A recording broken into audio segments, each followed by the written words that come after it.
Welcome, everyone, and thank you for coming out tonight to listen to this important presentation on understanding our children. My name is Suzanne Pichetti Johnson. I'm the program manager for Avenues to Wellness.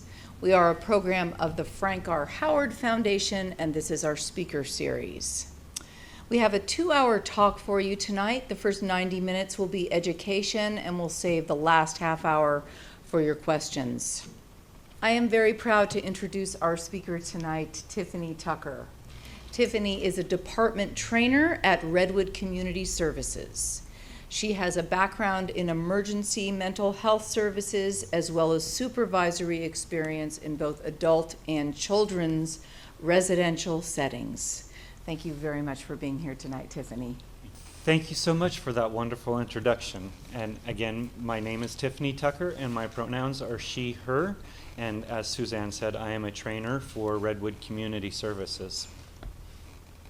I have a long background in working with youth in residential. I have about 10 years of experience of working with youth in residential care, and that is part of my background that brings me here to talk on these topics. So I would like to welcome you all and thank you for being here today. So we are going to discuss insight into understanding behaviors.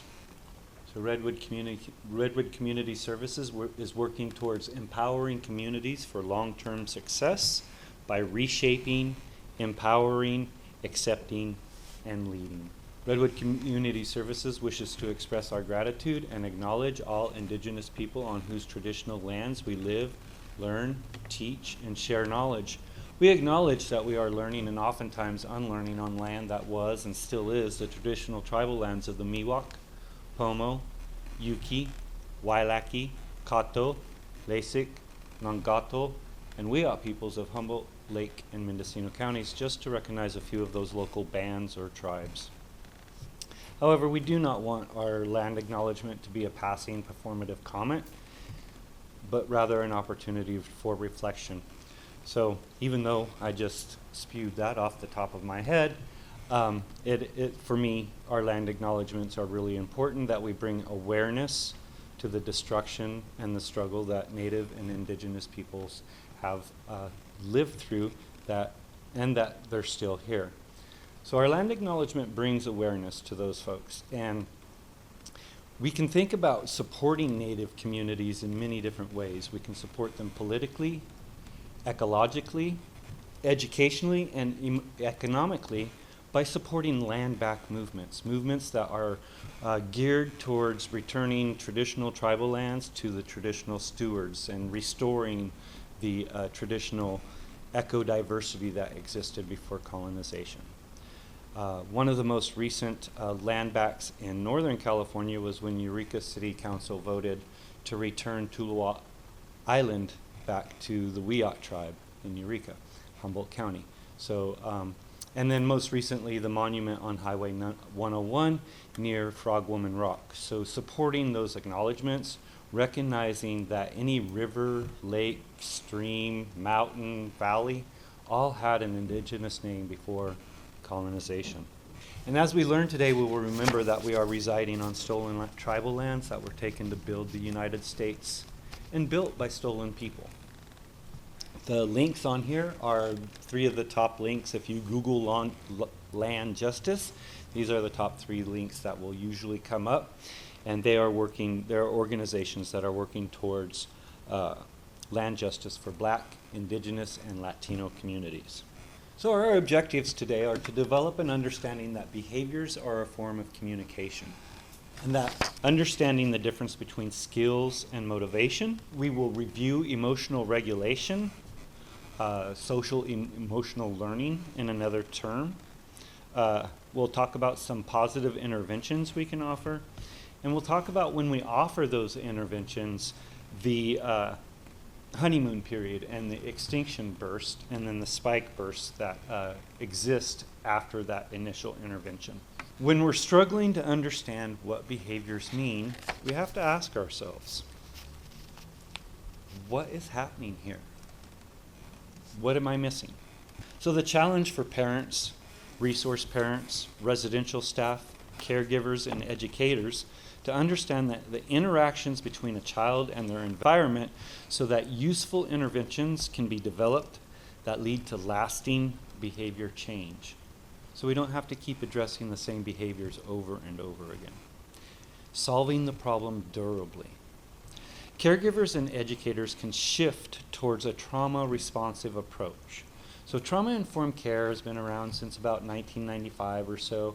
Really didn't gain a lot of traction until the early 2000s, 2010, and then really became an integral part of many organizations around 2015 or so. So with many people already being experienced in trauma-informed care, we can move to the next step and develop a trauma-responsive approach by responding to youth where they're at in the moment.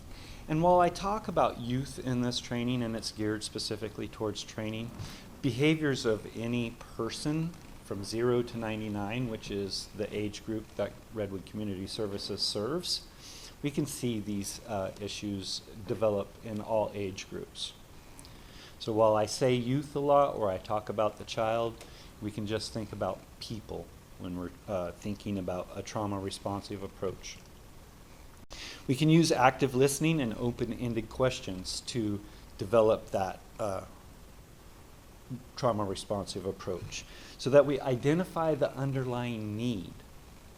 Because that's typically what causes behavior, is an unmet need or the perceived threat to an unmet need. So meeting the person, the child, the youth, even adults, where they are at emotionally, developmentally, and physically, in the moment. Not meeting them where they're at by their history or the paperwork in front of staff, but by meeting people where they're at in that moment. So we can actively ignore behavior, right? And we can work towards developing a deeper understanding of what a person needs. What is causing the behavior? It doesn't, and actively ignoring doesn't mean that a caregiver or a teacher ignores the child. The caregiver attends to the child's needs and ignores the unwanted, annoying, challenging, or unacceptable behavior. All behaviors are an attempt to meet a need. So those challenging, annoying, unwanted behaviors are an attempt to meet a need. Many caregivers have expressed frustration and anger over the use of repeated punishment with no behavior change. Punishment only teaches us to avoid consequences. It doesn't teach us the replacement behavior that we want to see. So when we're offering consequences using the stick and the carrot kind of old school thought process, we're not teaching any skills. We're just saying, don't do that. Be quiet. Sit still. How? Why? Because I said so. Still not teaching any skills. So their experience has been that punishment does not address the problem the child is having, but instead addresses the symptoms. Consequences or punishments only address behavior. All behaviors are a form of communication. Behavior is a learned adaptation to meet a basic need or in response to the threat or perceived threat of an unmet basic need. So problem behaviors serve a function. Whether they're maladaptive behaviors, they still serve a function. If I get my needs met by a behavior, I'm going to continue to use that behavior. It may be in response to gaining control in a situation where a person feels helpless and out of control. And if I have this behavior, I can get my need met through this behavior. So the slide up here has Maslow's hierarchy, kind of. I added Wi-Fi on there, kind of half as a joke. But if we're really serious about how we refer to our cell phones, we're probably pretty dependent on Wi-Fi. And we might even have some frustration when it's not easily accessible, unless we plan a trip out to the lake or somewhere where service is expected to be low or non-existent. So when we're talking about needs, we're looking at those physiological needs: food, water, shelter, sleep, clothing. And as we go up the ladder here, we're looking at safety and security, that personal security.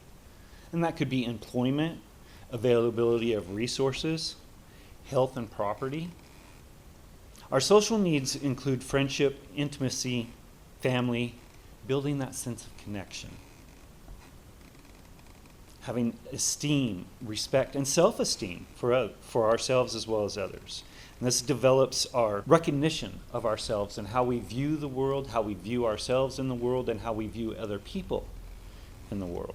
Self-actualization is that desire to become the most that one can be, to be their best selves. And that could be spirituality included in there, could include religion. We're looking at just being the best human being we can be. So dysregulation,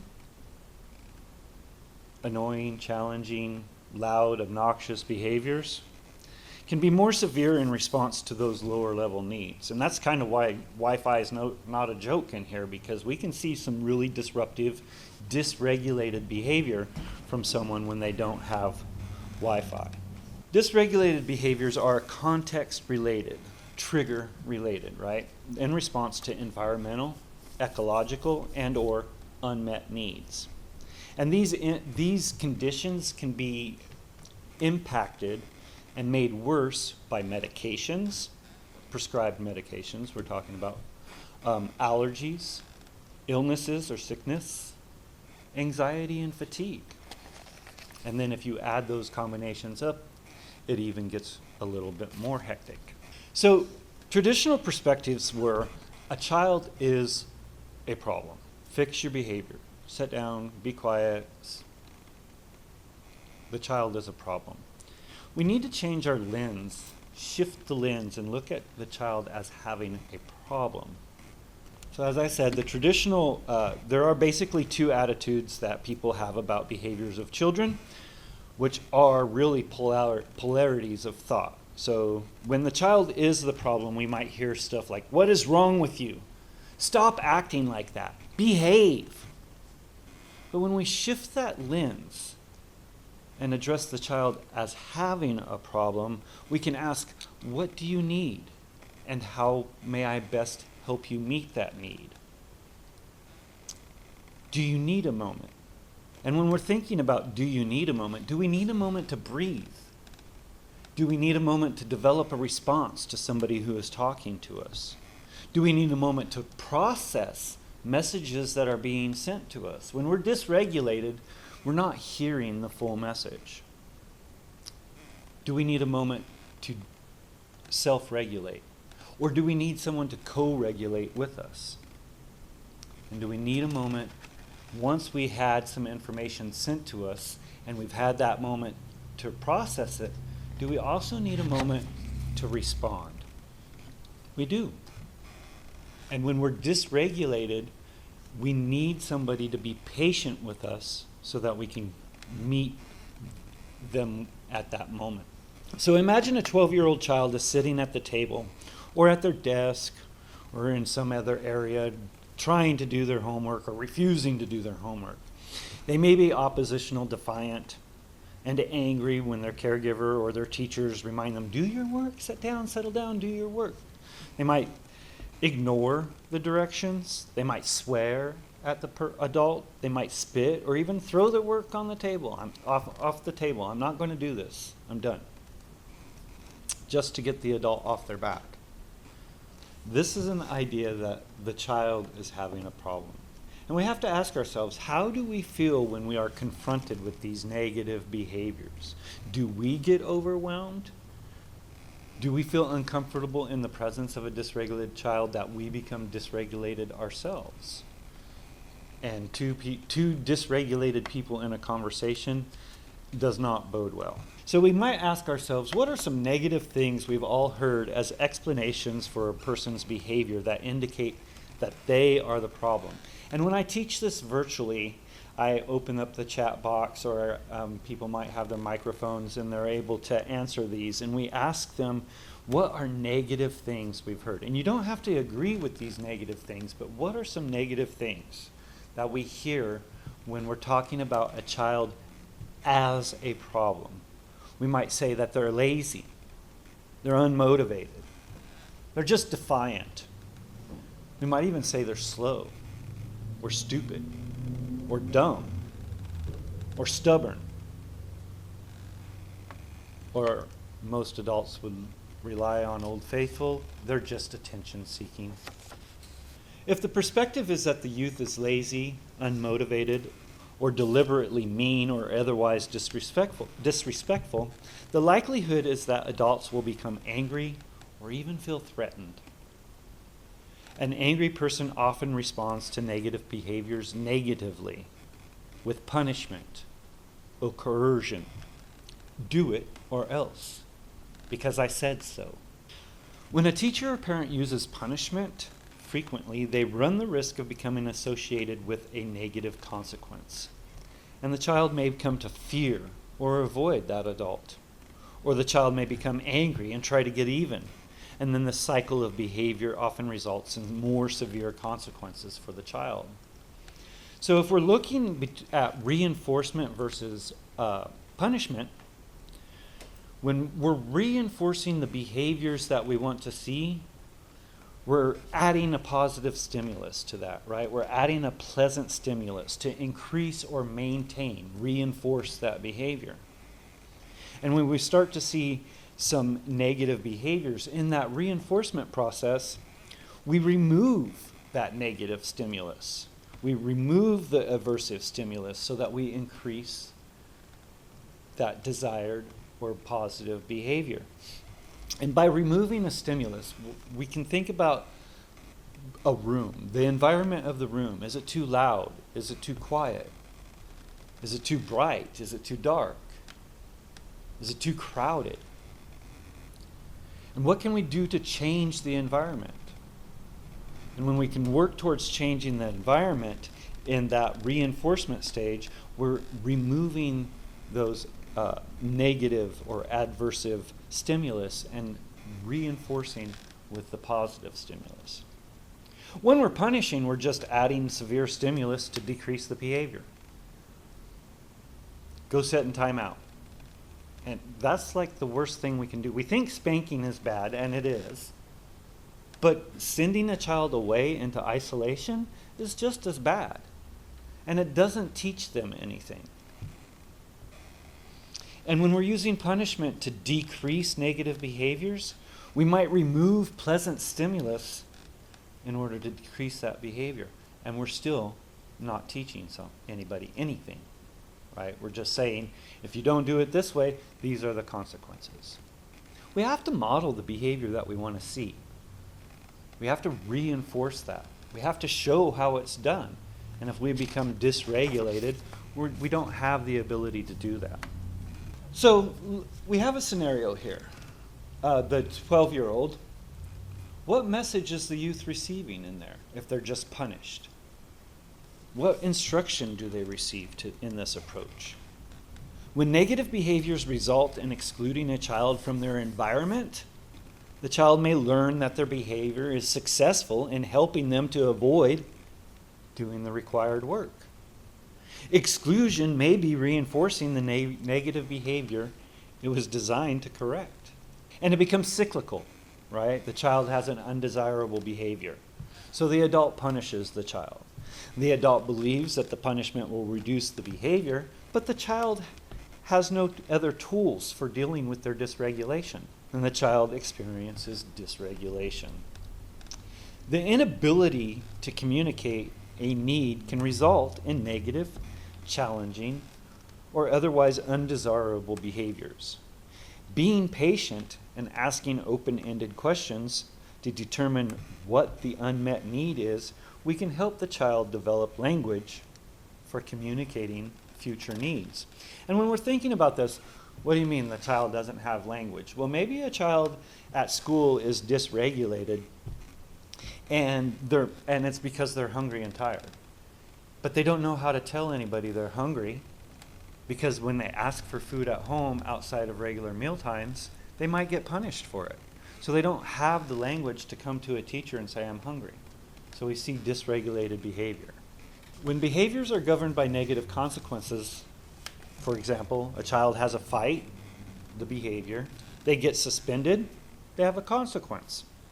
If the student does not want to be in school or do their work, they may learn that fighting is a good way to get out of class. If the student wants to gain attention from their peers or from their teacher, fighting may be used again to secure attention and status. Anytime a child exhibits a behavior, whether it's acceptable or unacceptable, when it's successful in meeting their needs, it's likely that that behavior will be repeated. Behavior then serves a function for the person. A widely used approach to dealing with difficult behavior has been wait until the behavior occurs and then impose a consequence.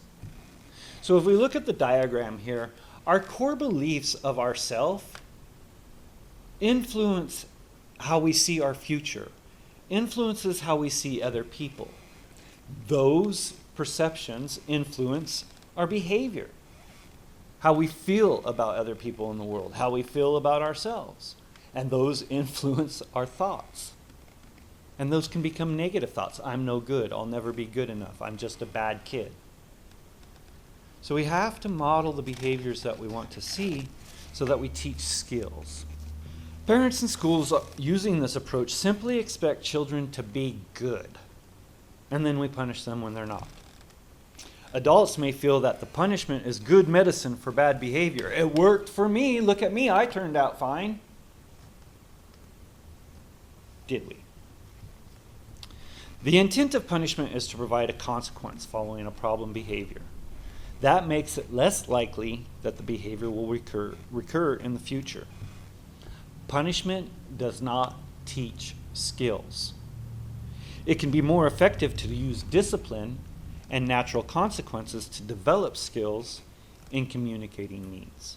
While most would agree that the problem behavior needs a response, often nothing is done to teach or support or sustain appropriate behavior prior to the occurrence of the problem behavior.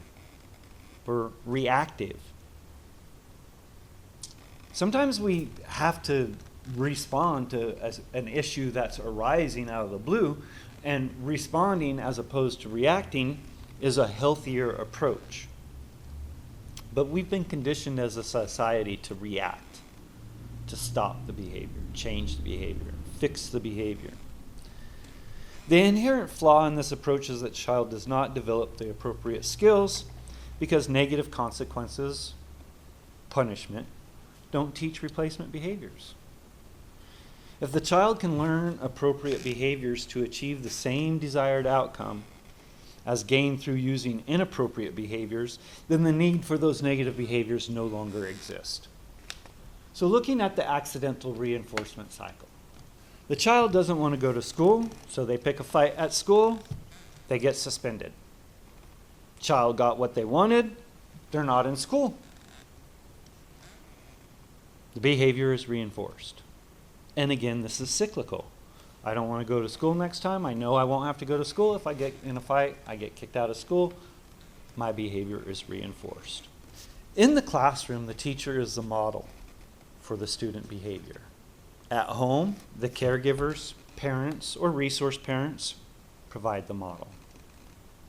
A teacher, caregiver, parent, or resource parent who yells, threatens, or punishes excessively is setting the standard for the future adult behaviors of their children by demonstrating to them how to respond to undesirable behaviors.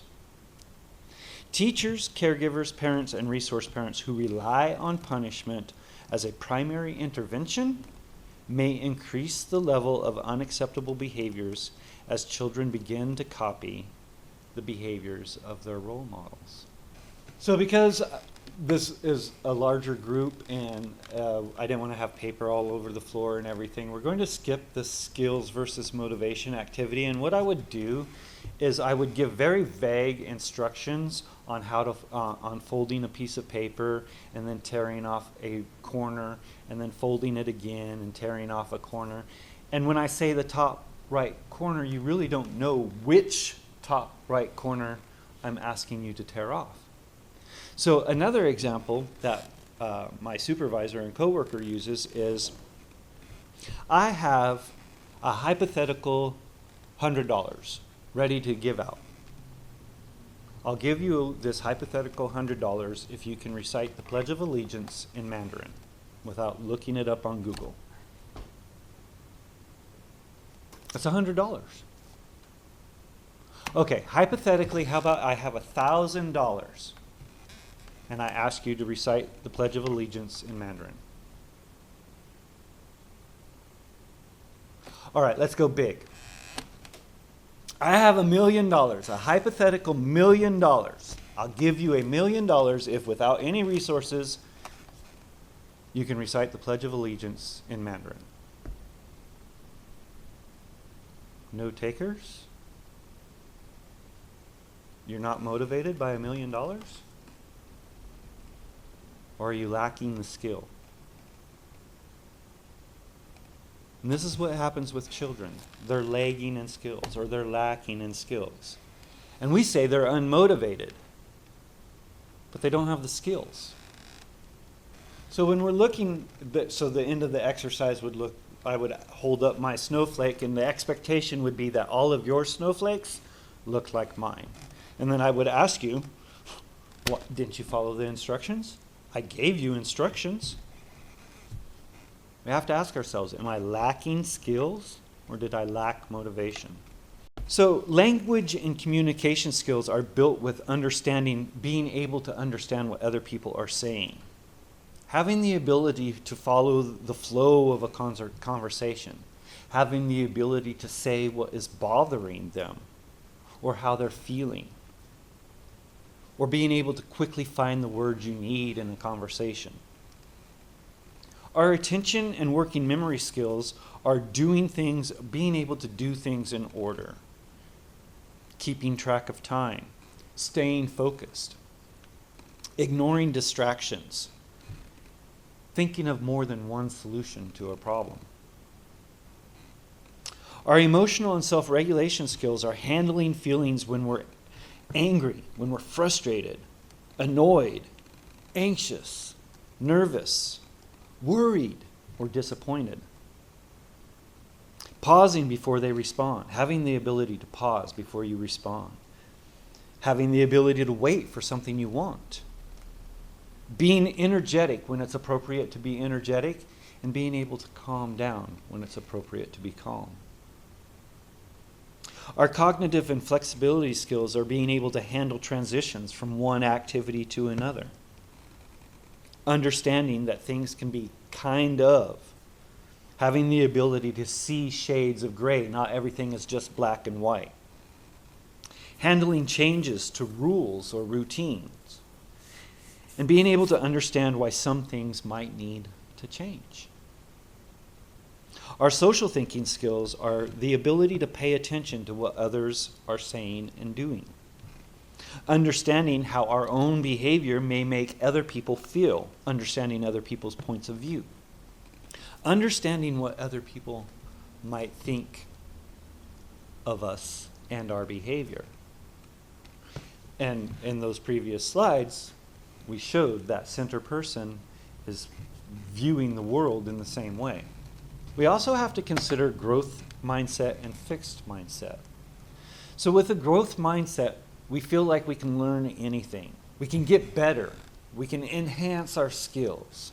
When we're frustrated, we know that we can persevere. We want to challenge ourselves. We embrace challenge because we know that makes us better.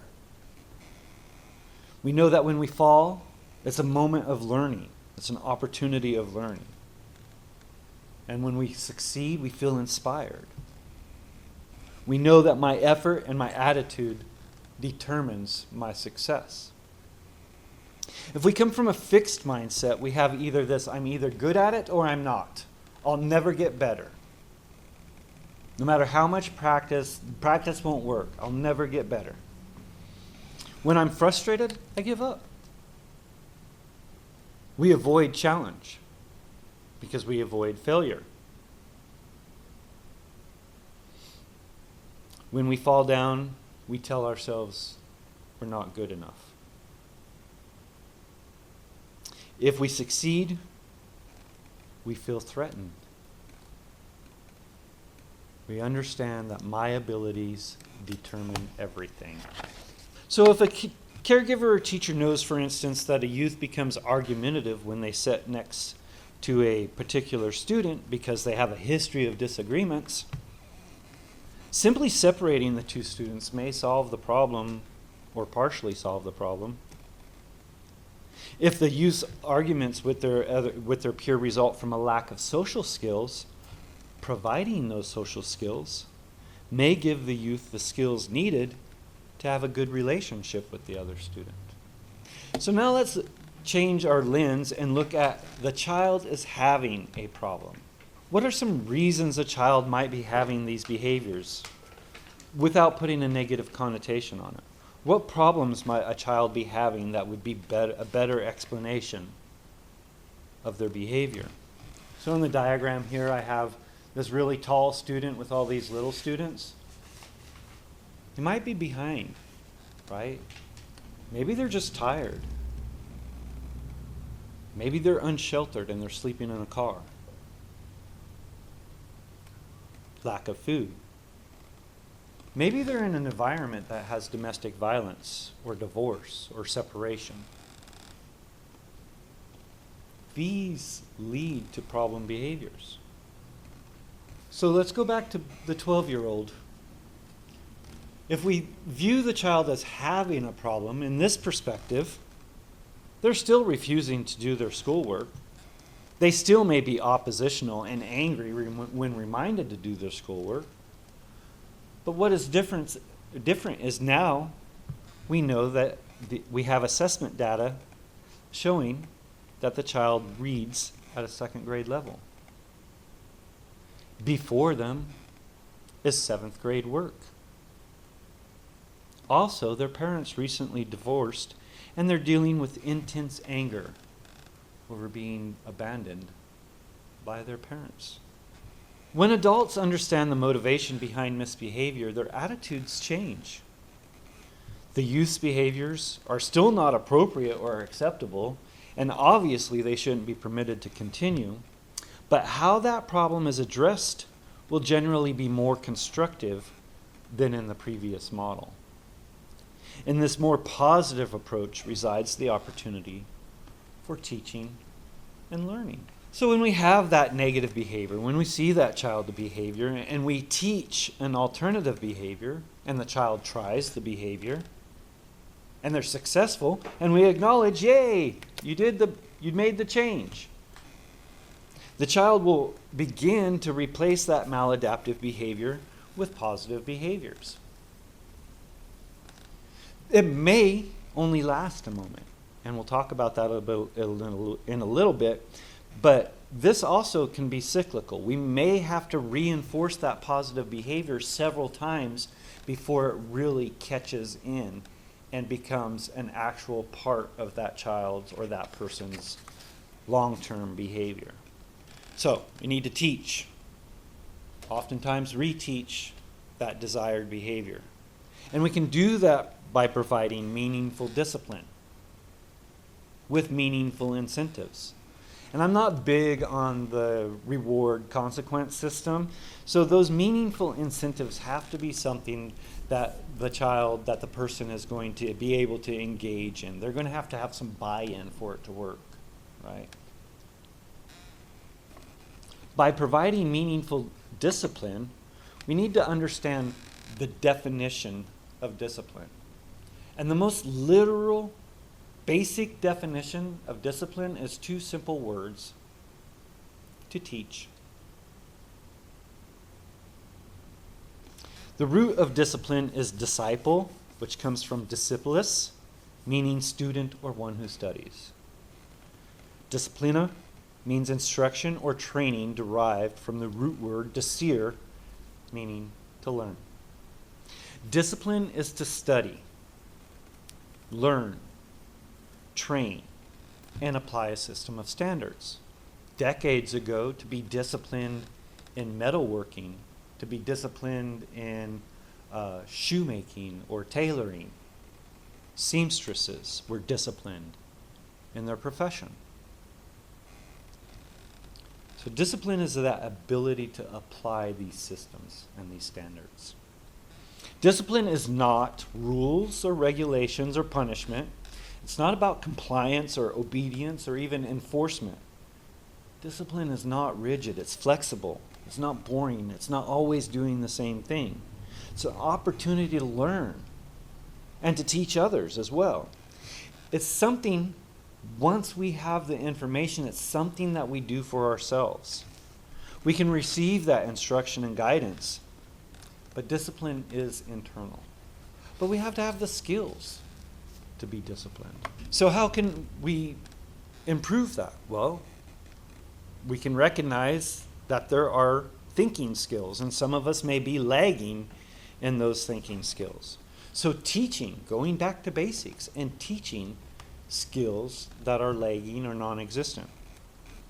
And one thing I'd like to add about those thinking skills from Massachusetts General and Collaborative Problem Solving is that for a neurodivergent brain, for someone who is on the autism spectrum or someone who has ADHD, ADD, OCD, for anybody on the neurodivergent spectrum, their wiring in their brain isn't going to allow them to make some of those connections, no matter how much we teach it. It can get better, specifically if we start with a younger child and start reinforcing that really early. But our neurodivergent brains are wired differently than neurotypical brains, and it's much more difficult to learn some of these skills for the neurodivergent folks. We need to model positive behaviors. We need to bring them up to grade level. We need to teach those academic skills. And we might do that through 504 plans or IEPs or even a behavior intervention plan. If we do not teach students what to do instead of what they're doing, they will continue to do what they do, and they'll get really good at it. A child who cannot self-regulate puts strain on the parent-child relationship. This can impact the climate of the whole household, including how other siblings view that child, and it can lead to a negative spiral in behaviors. And this is the same for friendships.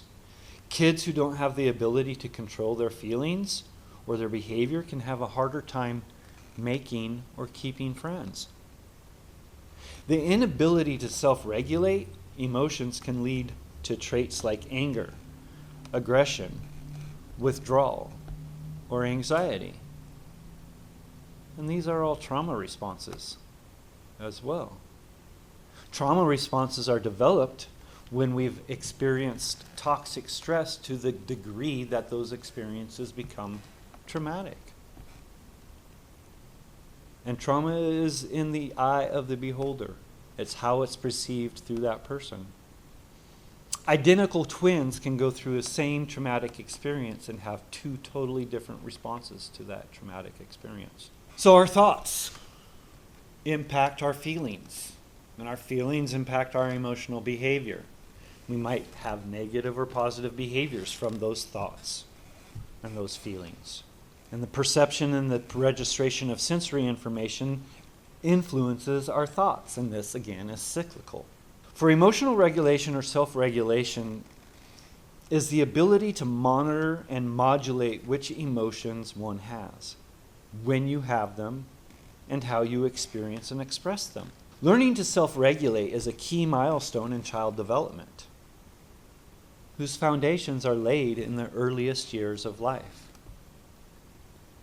Secure attachment, healthy attachment styles are developed in the first 2 to 3 years of child development. And if we have a parent that is on their cell phone or reading or watching TV or just generally distracted when a child has a need, it impacts that secure attachment. If there's domestic violence or violence towards the youth, it impacts their ability to learn and to develop those skills, which can lead in insecure attachment. Insecure attachment leads kids, adults, to to a level where they have difficulty initiating and maintaining relationships because of that secure attachment. We need to take the time and go back and develop that secure attachment. Co-regulation doesn't mean we run up and hug every little fireball we see, right? We want to put out the fire, but we don't have to necessarily go up and hug everybody. The requirement to be able to co-regulate is that you are calm before you try to calm someone else. A dysregulated person cannot regulate somebody else. You have to be self-regulated. Children are very sensitive to adults who project ambivalence or repressed resentment or guilt. We need to focus on being compassionate with the child's point of view while modeling the behavior you would like to see. If you find yourself having a hard time with a specific child's behavior, address your own feelings. Instead of wishing they would just go away, often just talking about your own frustration or your irritation privately with another adult can be enough to help you gain more perspective. If you feel that you cannot cope with the child's behavior, consider getting professional help, family counseling, therapy, sooner rather than later. If a child's behavior is causing exhaustion and conflict, sometimes a few sessions of play therapy, interactive play therapy, or family therapy can give everyone tools for turning difficult behaviors into an opportunity to grow. We want our children to be happy. However, our job as adults is not to keep children happy all the time, but to keep them safe and to help them learn and grow. Even though we know this intellectually, it can be hard not to take it personally, the negative things an upset or defiant child might say or do. If you find yourself getting triggered by a child's behavior, remember that before you can be emotionally and physically safe in managing this child, you must be completely in charge of your own feelings. Here are a dozen ways that we can co-regulate with people. And with people, it's not just about children. We might lower our body position when we're talking to someone. We might lower our voice, soften our tone, soften our facial expression. Model breathing techniques. There's many out there. There's a lot of them. Some of them are as short as a minute, and some of them last a little bit longer. Do work together. Do those chores to do together. Make bread. Knead that bread. Pound that bread. Good exercise. It's bilateral movement, and it gets rid of some frustration maybe. Get outside. Take your shoes off. Walk in the grass in the park over there. Ground yourself. Maybe we offer deep pressure by having a weighted blanket or some other weighted device or wrapping a person up in a burrito style can offer that security, like when we used to swaddle our infants. Model a preferred sensory activity. If you have a child that has an activity that activates their senses, model a healthy exploration of that activity. Get up and move. Do a little dance. Have a little fun. Get down tonight. Dim the lights. Stop talking. Just be quiet. Sometimes people just need our presence. They don't need our words. They just need us to be there. Change your proximity. This is the easiest way to change an environment. Change your proximity to the person that is dysregulated. Give them some space. Quiet yourself. And be present. We might chew on ice. We might hum, whistle, sing, or maybe do a brief hand massage. We might have a sensory table or sensory spaces. We might write or describe who you are when we're calm and regulated, and who we are in that fight or flight or shutdown. The ABCs of behavior starts with the antecedent, the cause, course, or event that influences the development of a behavior or behaviors. We need to consider the size of an environment, the number of people in it, the specific time of day or an event. We can manipulate antecedents in the environment to increase positive behavior and reduce misbehavior. Behavior is what one does in response to the event, cause, or condition. Behavior can be positive or negative. It can be maladaptive. It fulfills a specific need for that child. For example, the antecedent. The work is too hard. I don't want to do it. I throw my chair. Consequence. What happens as a result of my behavior affects whether it is likely to happen again. If the consequence of behavior meets a need, the behavior is likely to be repeated. So now our antecedent, the work is too hard.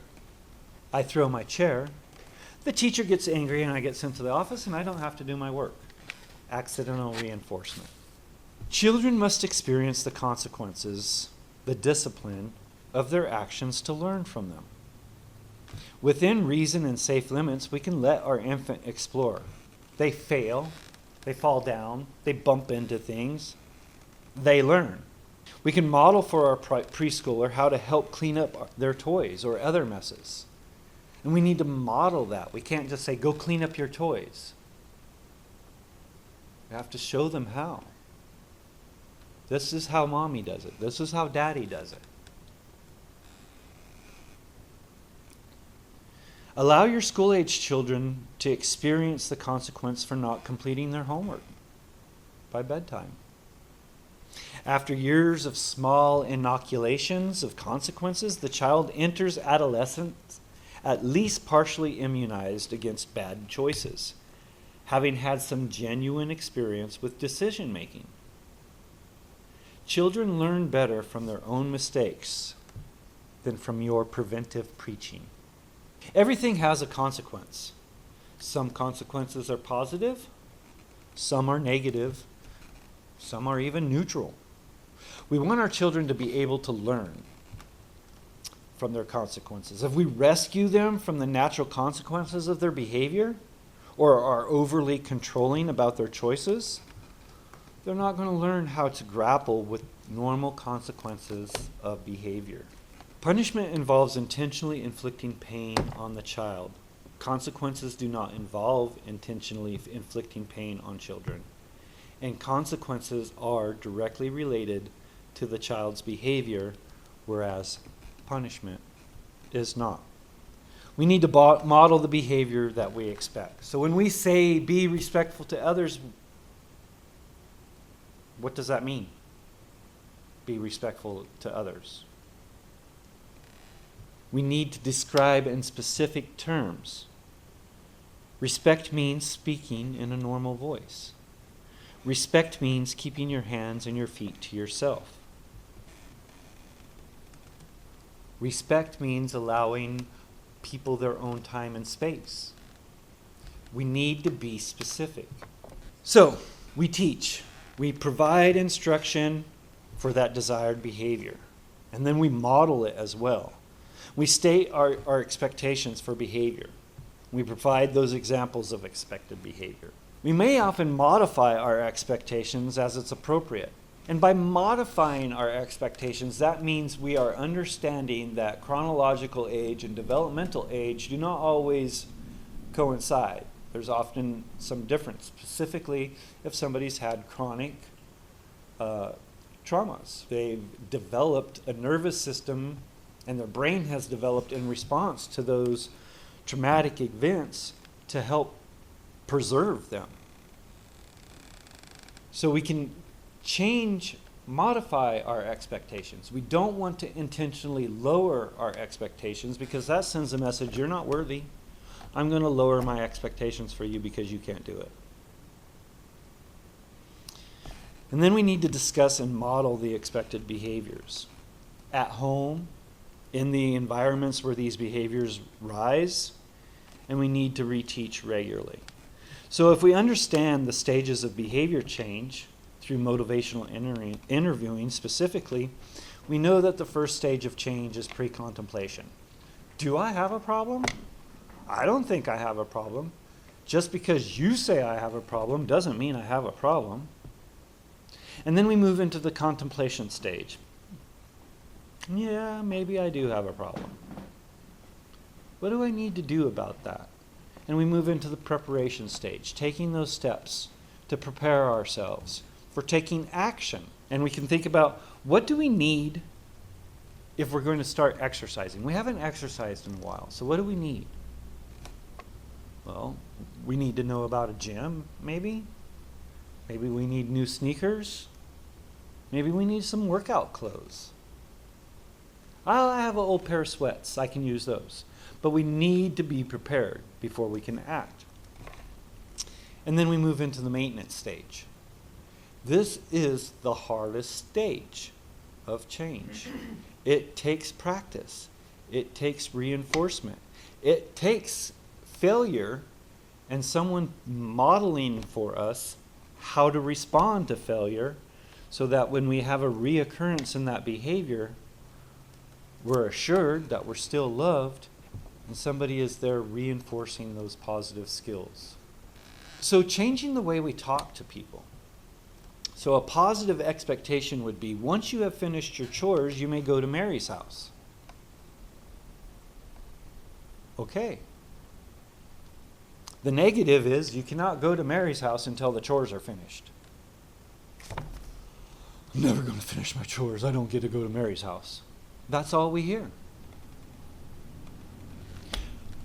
A positive would be, when you have finished your dinner, you may go out and play. And the negative of that would be, you cannot go out and play until you finish your dinner. I'm just going to sit here all night. Can't go out and play. Changing the way we talk to people is important. Changing our viewpoints. And getting out of the mindset, well, it worked for me and I turned out fine. So a child's behavior can change if adults teach the behaviors that are expected. If the adults model those expected behaviors and consistently recognize and acknowledge the positive behaviors when they occur in the moment and consistently reinforce meaningful consequences through discipline as a behavioral intervention. Positive behavioral interventions are planned interventions that take place before we see that problem behavior. Before the escalation, before the dysregulation is even engaged, we have an intervention in place. We know that this 12-year-old student is struggling with their homework. What can we do about changing the environment? Do they study better when they have some light music playing? How can we enhance their learning experience? These positive interventions are designed to prevent the behaviors from reoccurring in the first place. If it is possible to identify the events in the environment that contribute to the problem behavior, it may be possible to modify those events sufficiently to inhibit or reduce the negative behavior. So we make those changes to the environment. Lend control. Provide opportunities to make choices. You can be really simple in that lending control. Just by offering someone two choices automatically empowers them. Oh, I have a say in this? You always tell me what I want, what I'm going to do next. Now I have a choice in the matter? We're developing that sense of self-control, of control in our lives. We need people to model the appropriate behavior and teach appropriate pro-social behaviors. So when we're offering those positive interventions, we can recognize that when they work, we're going to see a steep decrease in those negative behaviors. And we call this the honeymoon period. And the honeymoon period is sweet. We have all these ideals and everything's great. And then all of a sudden, out of the blue, all those negative behaviors are right back in the picture. And we're frustrated. And we're like, oh, that didn't work. I give up. This kid is rotten. They're never going to figure it out. We have to remain patient. We have to be there for our people. We have to recognize that once a positive intervention is in place and we're in that honeymoon period, people are going to test boundaries. And that is where the extinction burst comes in. And then once the extinction bursts and we reinforce that positive behavior that we've been using in the past, and we're sticking with it and we're being patient and we're retrying it, we see that drastic drop in behaviors. But in that maintenance stage, we can have a reoccurrence. We should expect a reoccurrence. So we see those in the spikes. And those spikes may be third or fourth spikes, and those spikes will get lower and lower the more there are of them. But generally, we have to be consistent with the change that we're trying to employ. The previous graph illustrates the importance of being consistent and patient when applying an intervention. So to explain this graph, let's use an example of Miss Brown and her 6-year-old, who refuses to sit still and eat at the dinner table. The child will get up from the table, or they'll play at the table, or they'll go play. They just won't eat. And then after the dishes are done and everything's all put away, the child complains that they're hungry and insists on getting something to eat. And an intervention is introduced, and that unacceptable behavior becomes lessened. However, the child is still going to test the effectiveness of that intervention, so we see that extinction burst and those further spikes until that behavior is changed. The decrease in negative behaviors is called that honeymoon period, and it's next to extinction phase. Many parents give up or are inconsistent in following an extinction burst. Often, when parents are inconsistent, their child's behavior becomes worse than it was before. For example, many parents have complained that their child's behaviors become worse after seeing a therapist. A better way to view the increase of misbehavior is to realize that if the behavior increases, then your intervention is working because of the phenomena called the extinction burst. Just be patient and consistent, and eventually the behavior will decrease.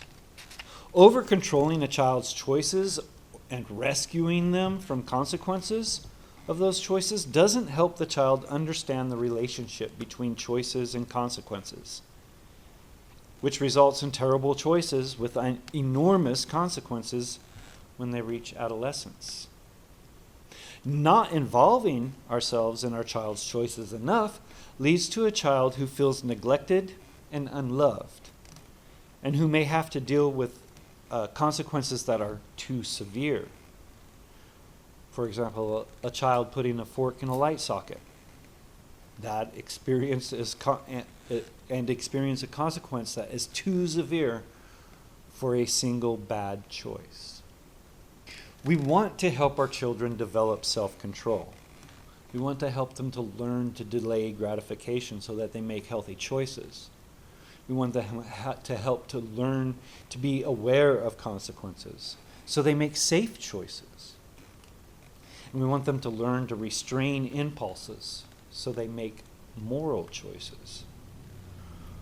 Over-controlling our children and rescuing them from natural consequences doesn't help them learn how to make wise choices. Adolescence is a time when the consequences of wrong choices are very serious. The child who has learned to deal with all the smallies, that inoculation, is more likely to be successful in handling the biggies.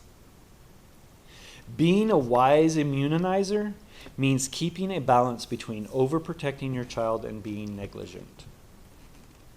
Let him get hurt. He'll learn. In the first case, the child enters adolescence with little practice at handling inevitable conflicts and risks. In the second case, the child feels like no one cares. So let's put our theory into action. Lying and stealing are two very common behaviors for children and youth with trauma. So let's practice what we've learned by exploring how to address these specific behaviors. Why do we lie? Because of stress. Stress causes the brain to have a fear response, which leads to self-protecting ourselves by telling a lie. This isn't a ploy to be manipulative or defiant. The lying is actually a result of stress or even toxic stress.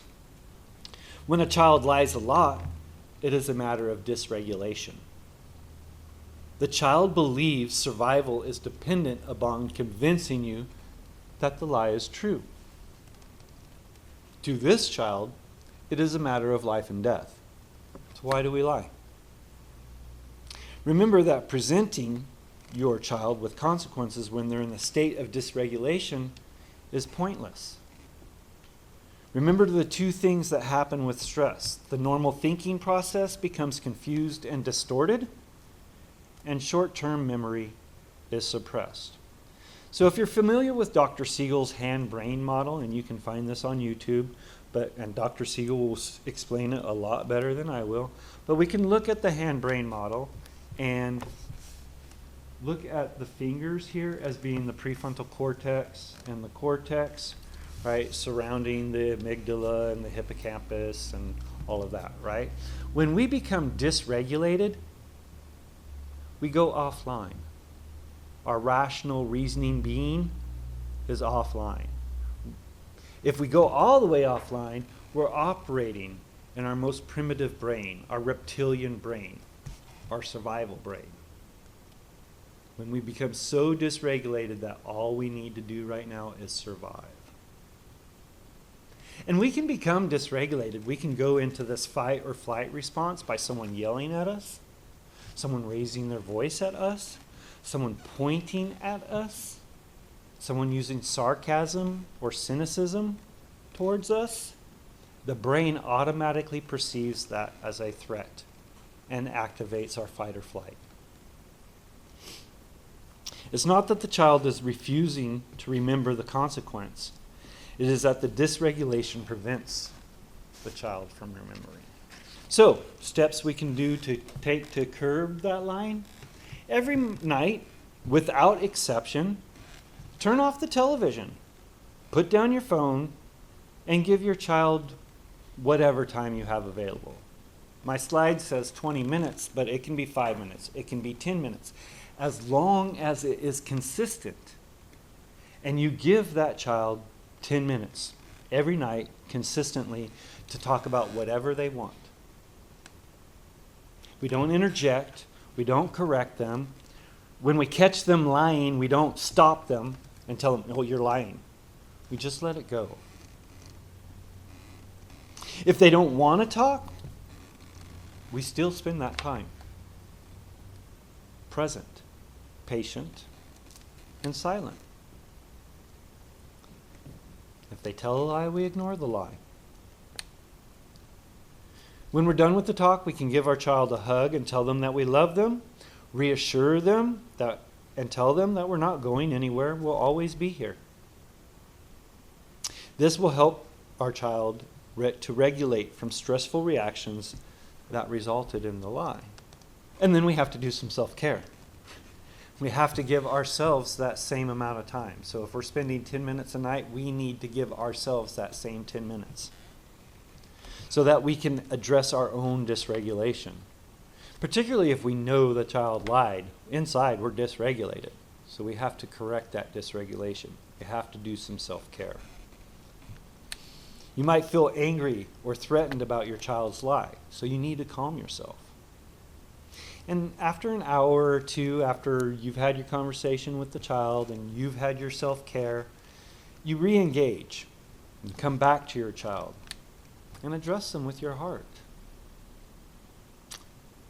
We can say, honey, when you tell me a lie, it really hurts me. Honey, when you tell me a lie, I feel disrespected. We can take ownership of our feelings. And when we're doing that, we're modeling behavior. Positive reinforcing behavior. We don't want to just explain or accuse or insist that they tell the truth all the time. We just want to be present. So what do we do about stealing? Stealing is an addictive behavior, and it's not any different mentally to coffee, shopping, or gambling addictions. The higher the state of the dysregulation, the more severe the habit will become. Maladaptive behaviors, if they're working, will be continually used, and we'll get better at using those maladaptive behaviors. The root of all addiction is an external attempt to soothe an internal state. It is a byproduct of dysregulation. Like gambling, it is a physiological payoff for this moment and uses the same pleasure centers of the brain. That same reward system in our brain. Children with trauma histories are trying to ease their internal state of dysregulation. As children engage in this addictive behavior, they relieve their dysregulated internal state, even if it's just for 5 or 10 minutes. And it becomes a conditioned response with regulation. Even if it's only for a minute, it is their ultimate goal to calm that dysregulation. Children will steal in specific environments as a reaction to a dysregulated state, out of fear, anxiety, or because of trauma reminders that they are attempting to soothe. Regulation, or normalcy, is the desired state at any cost. Remember, a dysregulated adult cannot regulate a dysregulated child. We need to adopt a non-judgmental stance toward our children. Acknowledge the problem without making it a problem. So in a non-blaming voice, we might say, I notice that when you get stressed or fearful, and you tend to take things that do not belong to you to relieve your stress or fear. But when you put things in your pocket that do not belong to you, it makes other people upset and angry with you. I understand that you take things because you are feeling scared or sad or angry or lonely or just stressed out. So when we go to the store or when you go to school or when you're walking by your sibling's room, whatever the environment may be, I'm going to keep you close by me. If this incident is happening at school, what can the teacher do? We can talk to the teacher. We notice this stealing. This is what we're doing about it.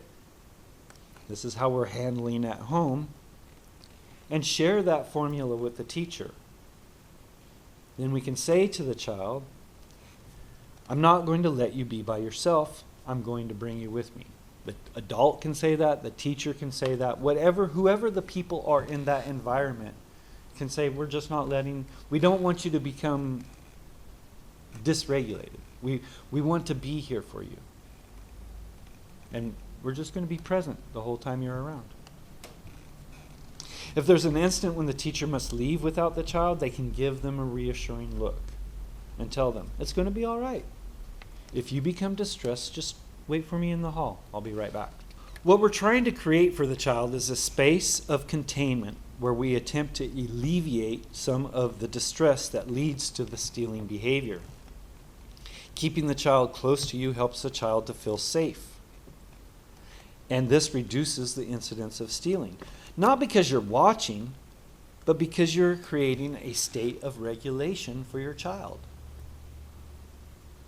Remember, we regress when we're stressed. A child that steals is regressing to a younger emotional age in those moments. So if your child is old enough, you can ask how they're feeling as they're taking steps towards a problem area where it's situational. We want to focus less on the behavior of stealing and focus more on the emotions that are leading to that behavior. So we can practice going to and from that problem area and ask, how are you feeling as they approach the problem area and as they're leaving the problem area? When children experience regulation in an area where they felt dysregulation, we can form a new habit. So when we're going to the store, if the stealing is happening at a store, for instance, maybe for all those lower items on the shelf, we're writing a separate shopping list. We're lending control by involving the child in the shopping process. If they're busy shopping, reading their list, putting things in the basket, they're going to be less likely to be dysregulated and to have that tendency to steal.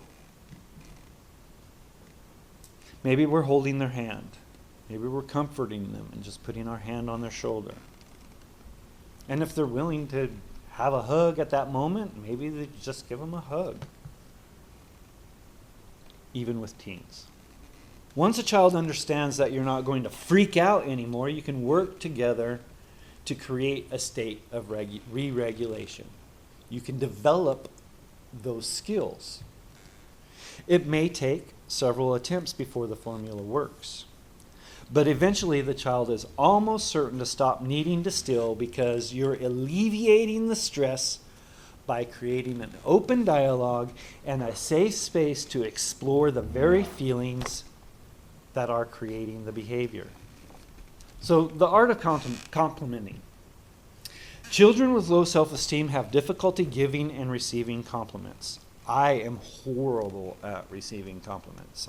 I'm just doing my job. And oh, what a great job. Oh, you're fantastic. I'm like, no, I just did my stuff. I'm horrible. Very uncomfortable. I can give compliments. I just can't receive them. We get hung up on how we imagine the receiver will take their tribute. We clam up. We feel unworthy of any compliment. Just shrug it off. If you are like that as a person, we need to learn to give and take compliments ourselves so that we can model that behavior for our children. Teach your child to be comfortable giving and receiving compliments. Tell your child, what a lovely picture you drew, or I love when you sing, you have such a great voice. Be sure that your message is congruent with the real action. Don't be false in this. It has to be sincere. Make eye and body contact when we're delivering this compliment with sincerity. When you hear your children complimenting one another, compliment yourself for your modeling. To summarize, behaviors are an attempt to meet a need. Viewing your child's behavior as an attempt to meet a need or find regulation can help design a better intervention. Thank you all for coming. I appreciate your attendance tonight. And you can follow us on Facebook at Redwood Community Services Incorporated, or you can go to redwoodcommunityservices.org to find our training calendar and find other trainings that may be useful to your organization or to your household. Thank you so much.